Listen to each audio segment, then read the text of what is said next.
Hello बच्चों, let's see the question. Calculate the extent of hydrolysis of 0.005 molar K2CrO4। K2 given है 3.1 into 10 to power minus 7 for H2CrO4। It is essentially strong for first ionization। मतलब ये एक strong electrolyte है। तो first of all let's discuss about the key concept for this question,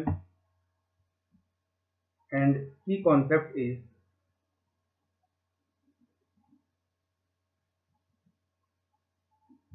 K2CrO4 is a salt of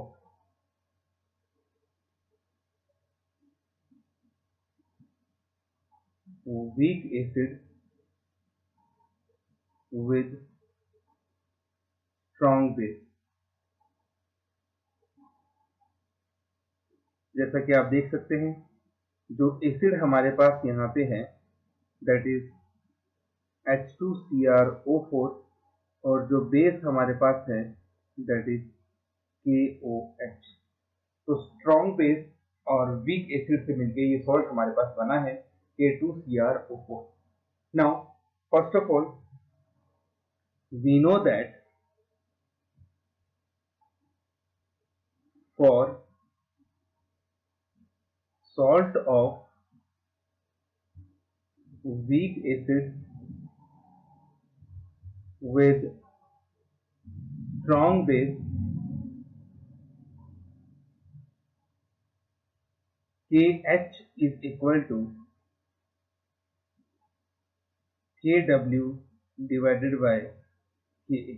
ये हमारे पास एक relation होता है कि जो हाइड्रोलिसिस कांस्टेंट होता है वो इस तरह से डिफाइन होता है that is KW upon KA।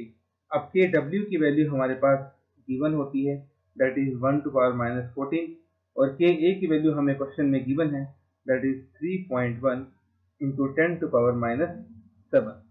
इसको हम सॉल्व करेंगे तो ये हमारे पास लगभग आएगा 0.322 into 10 की पावर माइनस 7, जिसको हम लिख सकते हैं 3.22 into 10 to power minus 8। तो ये हमारे पास वैल्यू आ गई KH की। Now we know that KH is equal to CH square upon 1 minus H, जिसको हम अप्रोक्सीमेटली CH स्क्वायर के इक्वल लिख सकते हैं because H is very less as compared to 1। यहाँ पे जो H है that is degree of hydrolysis, degree of hydrolysis, और C आपके पास कंसंट्रेशन होती है, ये चीज हमें पता ही है। तो इससे हम लिख सकते हैं that H is equal to under root KH upon C। अब जो KH की वैल्यू है वो हम पहले ही निकाल चुके हैं that is 3.22 into 10 to power minus 8, और कंसंट्रेशन आपको गिवन है क्वेश्चन में दैट इज 0.005। इसको हम सॉल्व करेंगे तो हमारे पास ये वैल्यू आ जाएगी 6.45 into 10 to power minus 6 का अंडर रूट। अब ये जो अंडर रूट है इसको हमें सॉल्व करना है।